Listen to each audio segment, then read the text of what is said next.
What's going on, guys? This is Guys at Magic. We're going to be bringing you another one of our Commander $100 Precon upgrade videos. This time around, we're going to be talking about the green-white deck. Hunter, go ahead and introduce yourself and introduce this deck. What up? Yeah, this is Coven counters. Basically, exactly what it says. We've got Coven and we've got counters. How are we going to do it? Well, we're going to spice things up a bit. We're going to take some unneeded stuff out. We're going to add some stuff that I think makes this deck a whole lot better just for $100. First things first, the question is, what commander did I want to go with? And that's a tough one because we have Lenore, Autumn Sovereign, which is 2 green and a white for a 0/4. It's a legendary creature human noble that has Coven. It says at the beginning of combat on your turn, put a 1/1 counter on up to one target creature you control.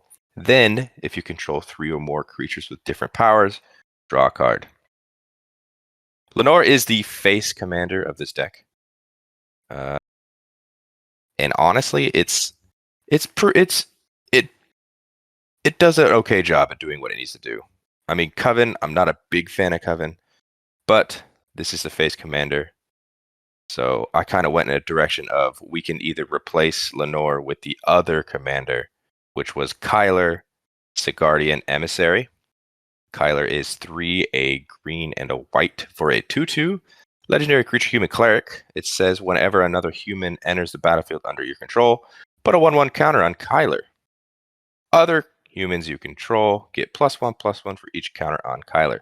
So the way I looked at this deck is I decided I'm going to build it around both. If you want to, you can replace the commander either way because they both have counters. They both do cool stuff. Out of curiosity, what is just kind of looking at these two, which one of these has your preference? Honestly, Kyler seems stronger just because it's easier to do. It pumps your humans. Whenever another human enters the battlefield, it pumps Kyler. Coven seems a little more difficult to pull off, but with the 1/1 counters, you are able to manipulate the different powers based on counters. And drawing cards is always nice. And you'll see I actually added more card draw into this just so it's only not just one draw card. Yeah, EDH, we love card draw. Card draw is nice. All right, sweet. So, talking about those face commanders, I think it's kind of really interesting that you decided to build this in a way where you can, I guess, swap either one out. They are kind of similar in what they care about, but moving on to the 99 itself, what caught your attention in this deck that you just felt didn't belong or just needed to get the boot? Yeah, so the stuff I needed to remove. First things first, let's get rid of these curses. That's Curse of Conformity and Curse of Clinging Webs. First, we'll start off with Curse of Conformity. Curse of Conformity is 4 and a white for an enchantment or a curse. It says enchant player. Non-legendary creatures enchanted player controls have base power and toughness 3/3 and lose all creature types. Just it doesn't fit with the theme at all. Like, I get it. Midnight Hunt is all they released a ton of curses in Midnight Hunt, and they wanted to continue that in the Precon decks. Curse of Conformity does not fit the theme of counters or humans, and it only turns your opponent's non-legendary creatures. If you even do it to an opponent, I mean, I guess you can do it to you too, but why would you? Yeah, it's just not good. And say your opponent plays something that's less than a 3/3, now it's a 3/3. Just doesn't Give them a work, man. boost. Yeah, give them a little boost. I hate that card. The other curse is Curse of Clinging Webs. That's 2 and a green for enchantment or a curse. Enchant player. Whenever a non-token creature enchanted player controls dies, exile it, and you create a 1/2 green spider creature token with reach. Again, doesn't fit on theme at all. Doesn't really do too much. It makes a spider, doesn't make a human. Doesn't fit with the theme. Doesn't make any sense. You don't need spiders in this deck. It's just a waste of mana that we can use elsewhere. Yeah, I see why you remove these. I'm not really a big fan of either one of these cards either. Yeah, they just don't fit. Like the colors, that's the only thing that fits. One's white, one's green. All right, so moving on, I'm kind of noticing a trend, or at least a little bit of a theme with this next batch of cards. It looks like you took out of the deck. Go ahead and talk about this next group. Yeah, this next group of cards, I just thought all of these were way too expensive. Uh, so let's just jump straight into it. The first one with Death's Presence. Death's Presence is 5 and a green for an enchantment. It says whenever a creature you control dies, put X 1/1 counters on target creature you control, where X is the power of that creature that died. It's just, I mean, yes, it fits with the theme of the counters, but for 6 mana, I want to do something a little better with that mana. It's just too expensive for my taste. And some of the other stuff that I put in this kind of does the same thing. We'll get to that later. But Death's Presence, too much. The next 2 cards that are coming up kind of do the exact same thing. They cast the exact same amount of mana. The first one is Somberwald Beastmaster. Somberwald Beastmaster is 6 and a green for a 1/1 human ranger. It says whenever it enters the battlefield, create a 2/2 green wolf token, a 3/3 green beast token, and a 4/4 green beast token. And it also says creature tokens you control have death touch. Yes, I understand that it's going with the Coven theme there, but all those tokens are not humans. And I want to build around humans. The card itself is a human, but it's a 7 mana 1/1. If Yeah, that's a lot. it is so much. 7 mana 1/1. I understand it also gives the creature tokens you control have death touch as well, which this next card does the exact same thing, minus that text. The next one is Trostani's Summoner. Trostani's Summoner is 5, a green and a white for a 1/1 elf shaman. When it enters the battlefield, create a 2/2 white knight creature, with vigilance, a 3/3 green centaur creature token, and a 4/4 green rhino creature token with trample. Again, 7 mana for a 1/1 that doesn't make humans. It's not a human itself this time, so it's even worse. And it also doesn't give the other tokens death touch. Yes, the stats on the knight and the rhino have vigilance and trample, but still, it's 7 mana is so much. Yeah, I definitely see why you cut both of these cards. You're never going to get to that. And then whenever you do, congratulations, you've made a bunch of tokens and none of them are human. Yeah, for 7 mana, you want something to finish the game. This doesn't finish the game with 7 mana. You're wasting 7 mana on something that could probably be board wiped. Another card that I didn't like in the deck is Dearly Departed. Dearly Departed is 4 and 2 white for a 5/5 creature spirit. It has flying. It says as long as Dearly Departed is in your graveyard, each human creature you control enters the battlefield with an additional 1/1 counter on it. It fits the theme of the 1/1 counters on the humans. However, you're paying 6 mana to really hope this goes into the graveyard. And I just don't think that's worth it at all. And its spirit doesn't help immediately until it goes in the graveyard. And there's nothing in this deck that can throw something into the graveyard. So you're just praying that this dies. Yeah, without a way to be able to fetch this and immediately throw it in the graveyard, this just seems bad. Exactly. Yeah. Another one, Enduring Scale Lord. This was a tough one because I was a fan of it, but there's better options. Enduring Scale Lord is 4, a green and a white for a 4/4 dragon with flying. It says whenever 1 or more 1/1 counters are put on another creature you control, you may put a 1/1 counter on Enduring Scale Lord. Now that fits the theme of our counter and what we want to do.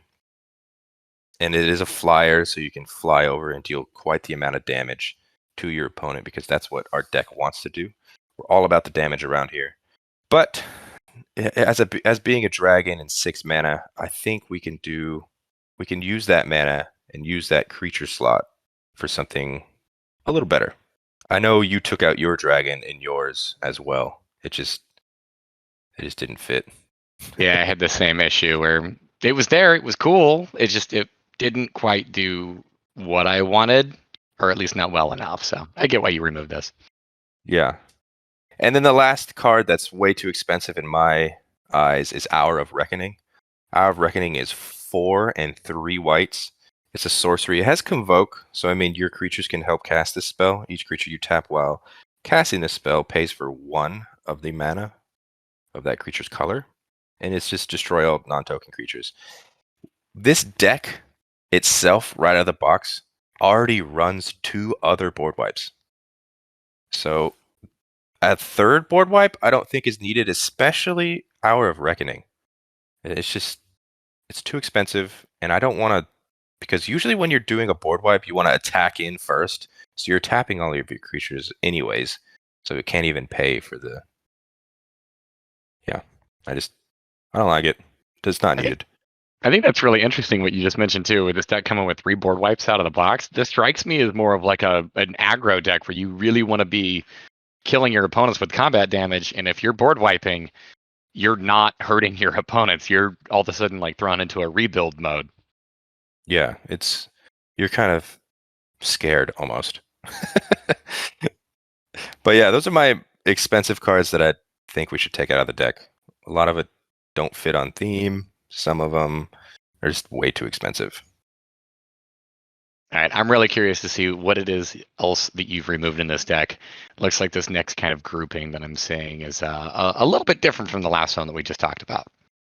Yeah, these are creatures that I just felt like either didn't fit the theme or just weren't powerful enough to keep in the deck. The first one being a new card called Dawnhart Wardens. Dawnhart Wardens is a green and a white for a 3/3. It's got Vigilance. It is a creature human warlock. It has Coven. At the beginning of combat on your turn, if you control 3 or more creatures with different powers, creatures you control get +1/+0 to end a turn. This was one I took out because yes, Coven is on our face commander, but Coven isn't a theme that we need for the deck. We want it for our commander, but Dawnhart Warden, the way to get Coven on Dawnhart Warden, it's just not powerful enough for me. It only gives your creatures +1/+0 until end of turn. That's it. Where our commander draws a card. It's just for 3 mana for a 3/3. I mean, I get it. It's a human. I just want to replace it with something I like better. Another card that I removed is Wall of Mourning, also a brand new card. Wall of Mourning is 1 and a white for a 0/4 wall. It has Defender. It says when it enters the battlefield, exile a card from the top of your library face down for each opponent you have. It also has Coven. It says at the beginning of your end step, if you control 3 or more creatures with different powers, put a card exiled with Wall of Mourning into its owner's hand. This card is not good. I'm trying to wrap my head around this actually. So this is supposed to be a card draw engine in this deck. It is somewhat of a card draw engine. Like I said, when it enters, you exile a card from the top of your library face down for each opponent. So say you have 3 opponents, you're exiling 3 cards face down. And then if you have Coven, you can put 1 in your hand. What happens if this card dies before that? You just exiled 3 cards for no reason that you don't get to see. Yeah, I actually hate this card. It's like I don't know what they were thinking when they printed it. It's just a wall too, so it does nothing. I mean, it's got 0 power, so I guess it's there for the Coven clause. But yeah, I do. I absolutely hate this card. Yeah, I I was like, when I first read this, I was like, this is getting removed. Another card is Orzhov Advocist. Orzhov Advocist is 2 and a white for a 1/4. The human advisor. It says at the beginning of your upkeep, each player may put 2 +1/+1 counters on a creature they control. If that player does, creatures that player controls can't attack you or planeswalkers you control until your next turn. This was a tough one for me because it is humans, but you're giving counters to your opponent, and eventually, after that one turn, your opponent can attack you with the counters you gave them. So I'm not really about helping my opponent. So that's why I'm removing this one. Yeah, Orzhov Advocist I feel like is really, really powerful in like a group hug style deck, but I'm not getting the vibe from this. And as you just mentioned, your opponent can easily just turn that creature right back around on you later on and start beating you down with it. So I see that. I do think this was probably a very tough decision for you to cut it though. Yeah, like I said, I just don't like helping my opponent, especially giving them 2 counters just to be like, hey man, thanks for the counters. I'll see you in one turn. Another creature I took out was Kessig Cagebreakers. Kessig Cagebreaker is a 4 and a green for a 3/4 creature human rogue. Whenever Kessig Cagebreaker attacks, create a 2/2 green wolf creature token that's tapped and attacking for each creature card in your graveyard. No. It, again, fits the human theme, but it's creating a wolf token for each creature in your graveyard. It doesn't really fit with Coven because they're all the same power coming in. I don't know. Just for 5 mana, I want to do something different. Maybe this is like your straight out of the box board wipe synergy card because you just killed all of your things and now your graveyard is full. There you go, man. You killed all your things. You play this. It attacks. You get wolves. That's exactly what I wanted. The last 2 cards really, it was really tough to take them out. The first one being Gyre Sage. Gyre Sage is 1 and a green for a 1/2. It's got Evolve, which means whenever a creature enters the battlefield under your control, if that creature has greater power or toughness than this creature, put a 1/1 counter on this creature. Then you can also tap it and add a green for each 1/1 counter on Gyre Sage. It is a mana dork, and you can actually make it grow pretty strong, but eventually it's going to be bigger than most of your creatures, so it's not going to grow any bigger. And it's also an elf druid, so it doesn't fit the human theme that I really want. So it's sad to see this go, but we replace it with some better stuff. The last card I'm taking out is the 3rd commander in this deck, technically, and is a legendary creature. It is Kerbis, Harvest Celebrant. It's X and 2 green. It's a legendary creature tree folk. It says Kerbis enters the battlefield with a number of +1/+1 counters on it equal to the amount of mana spent to cast it. You can also remove a 1/1 counter from Kerbis, prevent all damage that would be dealt to this turn to another target creature with a 1/1 counter. So yes, it will protect your stuff, but there is that slight chance. I know we are a counter deck, but there is that slight chance that we have stuff on the field that doesn't have counters yet. It's a very small chance, but it is the chance. So he can't protect stuff that doesn't have counters. So I knew this card was getting the axe without even reading what it did, just by saying it was a legendary creature with an X in its mana value. yeah, I'm not a fan of mana values with X's. I mean, as you've seen in our Commander Grades videos, I am very critical of legendary creatures X and the mana cost. This, yeah, it's a tree folk also. I mean, he's trying to protect your humans, but he's not a human himself. So he's getting the axe. All right, so what else did you cut from this?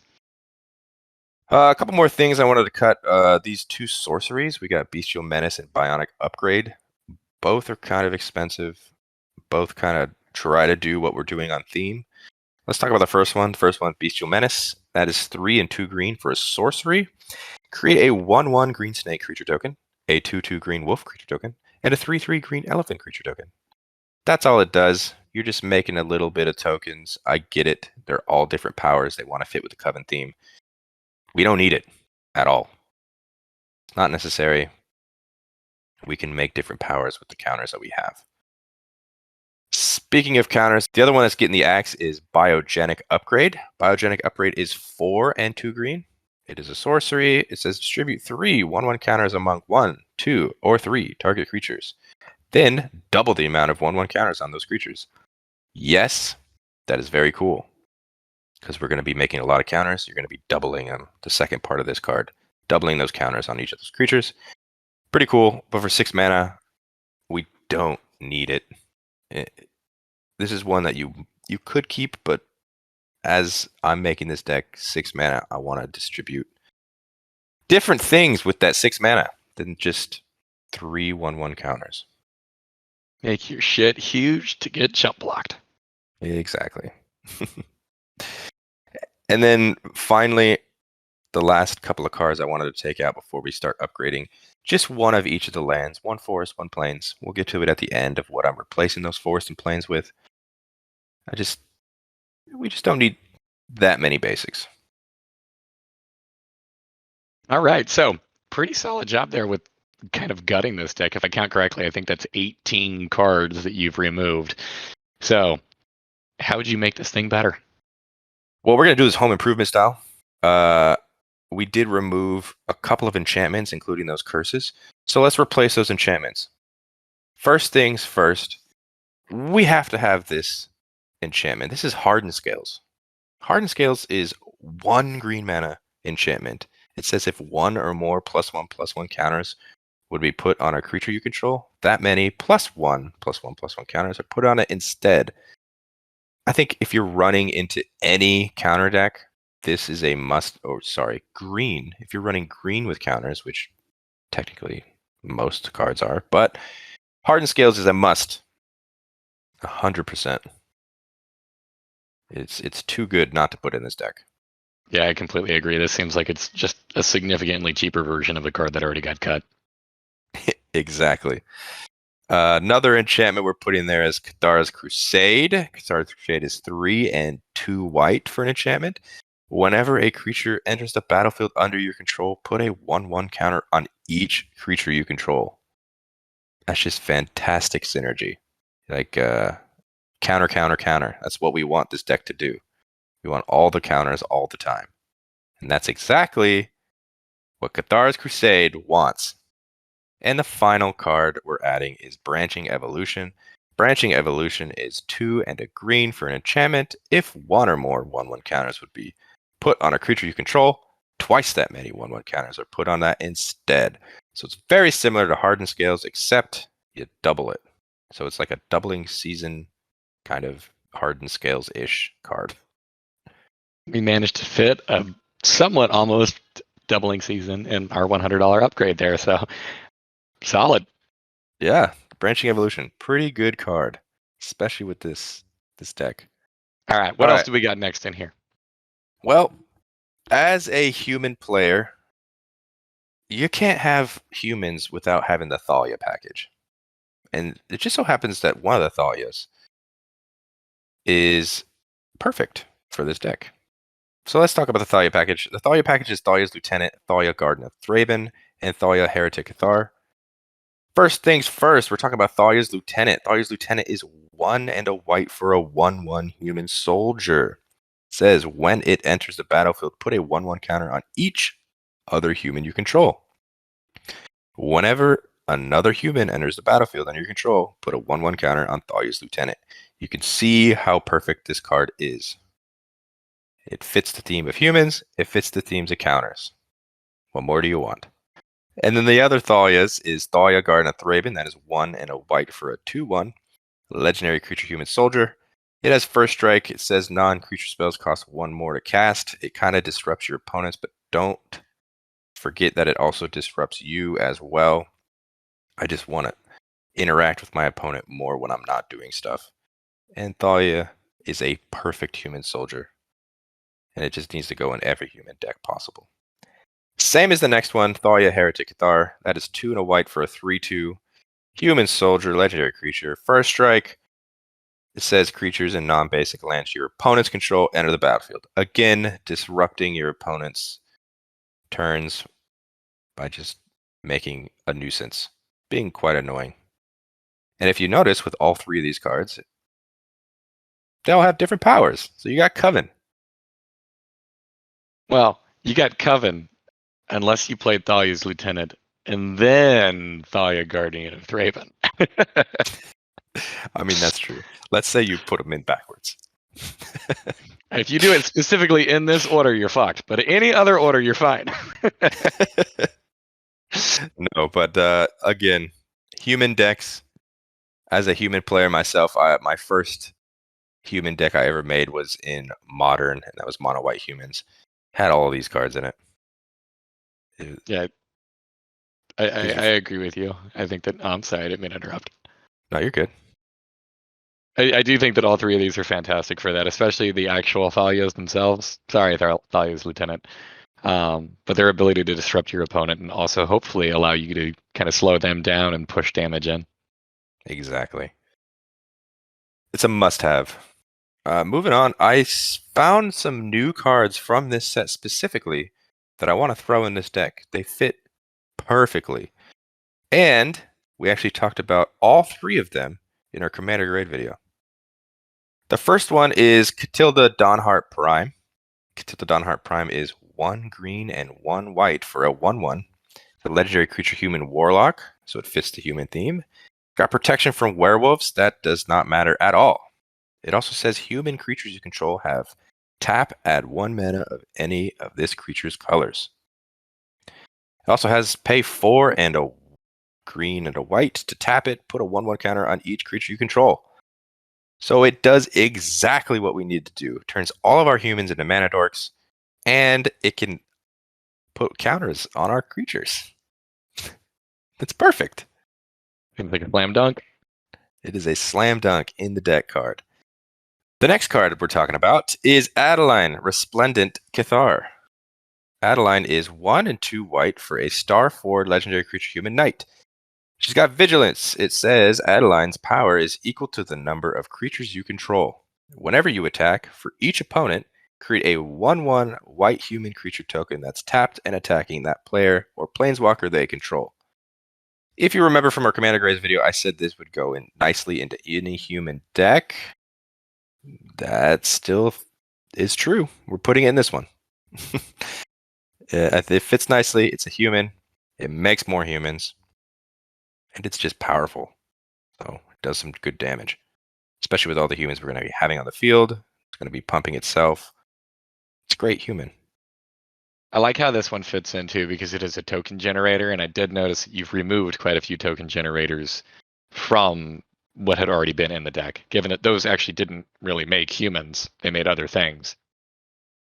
Yeah, exactly. We're trying to replace those rhinos and centaurs with actual humans. So that's what we're doing here. And the last one is not an actual human. This is Sigarda, Champion of Light. Sigarda is 1 a green and 2 white for a 4/4 angel. It's got flying, got trample, but it also says humans you control get +1/+1. Also has Coven. It says when Sigarda attacks, if you control 3 or more creatures with different powers, look at the top 5 cards of your library. You may reveal a human creature card from among them and put it into your hand. Put the rest on the bottom of your library in a random order. Again, it just fits with our humans. It's not protecting our. We have the other Sigarda already in this deck, by the way. So it's great. It pumps your humans, and you can throw a human into your hand. Yeah, I like that pseudo card draw. Exactly. All right, so And what are some other toys we got in here? we got some other good toys. Like I said, I wanted to fix that card draw. So one of the newer cards that was printed recently is Esper's Sentinel. I feel like this is a must-have in anything that runs white nowadays. But it's so Esper Sentinel is 1 white mana for a 1/1. It's an artifact creature. It's a human soldier. Don't know how it's a human soldier if it's an artifact creature, but it is. It says whenever an opponent casts their first non-creature spell each turn, draw a card unless that player pays X, where X is Esper Sentinel's power. As someone that has used this card multiple times against our play group, almost nobody pays the 1. I've never paid the 1. Exactly. So you're going to be drawing a card almost every turn based on non-creature spells your opponent play. I mean, we're playing Commander here. A lot of non-creature spells come in. You got mana rocks. You got sorceries, instants. Yeah. Plus, you're putting counters on stuff. If you really want to, you could put counters on Esper Sentinel, and then make your opponent pay 2 if they are paying the 1 for whatever reason. But yeah, No, the second you get a counter on this thing, it just basically says, anytime I do anything, draw a card. But don't forget, it is only the first non-creature spell, so you can only draw 1 a turn. The other card draw engine I'm putting in is Tireless Tracker. Tireless Tracker is 2 and a green for a 3/2. Whenever a land enters the battlefield under your control, investigate. So it's kind of a pseudo card draw because investigate is a artifact token that says you pay 2 to sacrifice it and draw a card. And whenever you sack a clue, put a 1/1 counter on Tireless Tracker. Look how that works well. Yeah, we got the counters, we got the human, we got card draw. It's perfect for this deck. And the other 2 cards that I wanted to throw in here, little protection, pseudo protection for the second card. But the first one, you can't have a human deck without Mom, right? We got Mother of Runes. Mother of Runes is 1 white mana for a 1/1. Human cleric, you can tap her. Target creature you control gains protection from the color of your choice until end of turn. So protect something with Mom. And the other card we're throwing in here because it's good synergy and also pretty cool is Basri's Lieutenant. Basri's Lieutenant is 3 and a white for a 3/4 human knight. It's got vigilance and protection from multicolored. It says when it enters the battlefield, put a 1/1 counter on target creature you control. Whenever Basri Lieutenant or another creature you control dies, if it had a 1/1 counter on it, create a 2/2 white knight creature with vigilance. So it's cool because all of your stuff, we're going to be having a lot of counters. So if Basri's Lieutenant is still on the board and your other stuff die, you're replacing it with 2/2s. So it's nice. Good synergy. Yeah, I like all 4 of these includes. And the final bit of cards, before we get to our lands, I felt like these were a must-have in the deck. So the first one is the Ozolith. The Ozolith is a legendary artifact that costs 1. It states whenever a creature you control leaves the battlefield, if it had counters on it, put those counters on the Ozolith. At the beginning of combat on your turn, if the Ozolith has counters on it, you may move all the counters from the Ozolith onto target creature. So yeah, if your creatures with counters on it die, throw the counters on the Ozolith, and then throw them on another creature. It's great. We're a counter themed deck, so the counters need to stay. The other one, I'm throwing a Planeswalker in here. This is a Johnny, the Great Hearted. A Johnny is 2 and a green and a white. Starts with 5 loyalty. It has a static ability that says creatures you control have vigilance, which is fantastic by itself. It's got a +1 where you gain 3 life, and it's got a -2 that says put a 1/1 counter on each creature you control and a loyalty counter on each other Planeswalker control. Second part of that sentence doesn't matter because we don't have another Planeswalker. It's just a Johnny. But with the 1/1 counter on the creatures, I think it's perfect. And it also just kind of protects you by gaining life. And just giving your creatures vigilance is amazing. And the final card that I'm throwing in here, we got rid of a board wipe. Not putting a board wipe back in it, but I am putting Path to Exile. If you're running white in EDH, you probably have a Path to Exile in the deck. Path to Exile is 1 white for an instant. It says exile target creature. Its controller may search their library for a basic land card, put that card onto the battlefield tapped, then shuffle their library. The good thing about this deck, once you open it, it's got a Swords to Plowshares already in the deck, which is also a must-have in any white commander deck. So why not just throw Path to Exile as the other one? Yeah, 2 best white removal spells in the game. Exactly. And finally, remember those 2 pesky lands we replaced? One forest, 1 plains. Well, here's what we're replacing it with. I'm putting in Karn's Bastion. Karn's Bastion is a land that can tap for a colorless mana, but it also has another ability that says pay 4, tap it, and proliferate. If you guys don't know what proliferate is, you can choose any number of permanents and or players, then give another counter of each kind already there. So essentially, just give everything that already has a counter 1 more counter. It's great. It fits. It fits the theme. But because we're replacing basic land with a Karn's Bastion, I figured we had to mana fix a little bit. There is no mana fixing at all in this deck, so I'm putting a Fabled Passage in. If you guys don't know what Fabled Passage is, it's a better Evolving Wilds. You can tap it, sack Fabled Passage, search your library for a basic card, put it on the battlefield tapped, then shuffle. If you control 4 or more lands, it comes in untapped. So if you're ever drawing too many of the same basics, this fixes that instantly. So it's great. Wait, so just kind of to summarize here, we took care of the mana value curve issue with everything being super expensive in the pre-constructed deck, fixed up some tokens, and beefed up our humans. Am I missing anything else? That's pretty much it, man. We also did this under, I think it's just under 100. I think it's like $98. So if you guys want to go take out this deck list, we have it in the description down below. It's going to be on Moxfield. Let us know in the comments below if you guys like this. But yeah, that's my deck. That's Coven Counters. And the next video, I'm going to be upgrading it to $300. Adding in some more toys. Oh, yes. Sweet. So thank you so much for taking the time to listen, follow along with this. If you do like these Commander Precon upgrade videos, let us know. And then if there are any other legendary creatures that you would maybe like us to dive into a deck tech on, or see how we would like to go about building those legendary creatures, let us know. Throw that down in the comments below, and if we get some good responses, maybe we can do that too. All right. Goodbye, motherfuckers. Bye.